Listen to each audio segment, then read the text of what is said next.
उस समय भगवान श्री कृष्ण रुक्मिणी जी के साथ विराजमान थे। ब्राह्मण देवता को दूर से ही देखकर वे सहसा उठ खड़े हुए और उनके पास आकर बड़े आनंद से ब्राह्मण देवता को अपने भुजपाश में बांध लिया। परीक्षित, परमानंद स्वरूप भगवान अपने प्यारे सखा ब्राह्मण देवता के अंग स्पर्श से अत्यंत आनंदित हो गए। उनके कमल के समान कोमल नेत्रों से प्रेम के आंसू बहने लगे।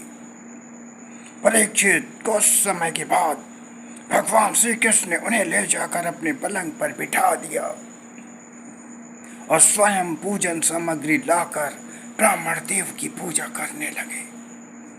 प्रिय परीक्षित, भगवान श्री कृष्ण सभी को पवित्र करने वाले हैं, फिर भी उन्होंने अपने हाथों ब्राह्मण देवता के पांव पखार कर उनका चरणों तक अपने सिर पर धारण किया। वो ब्राह्मणों का इतना सम्मान करते थे।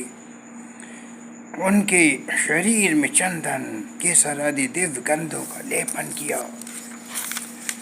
फिर उन्होंने बड़े आनंद से सुगंधित धूप और दीपावली से अपने मित्र की आरती उतारी। इस प्रकार पूजा करके पान और गाय देकर मधुर वचनों से भले पधारे ऐसा कहकर उन ब्राह्मण देवता का भगवान श्री कृष्ण ने स्वागत किया।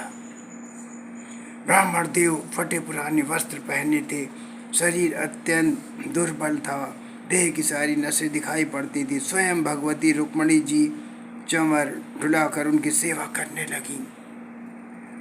अंतःपुर की स्त्रियां यह देखकर अत्यंत विस्मित हो गई कि पवित्र कीर्ति भगवान श्री कृष्ण अतिशय प्रेम से इन गरीब अवधूत ब्राह्मण की पूजा कर रहे हैं। ये महान ब्राह्मण कौन है?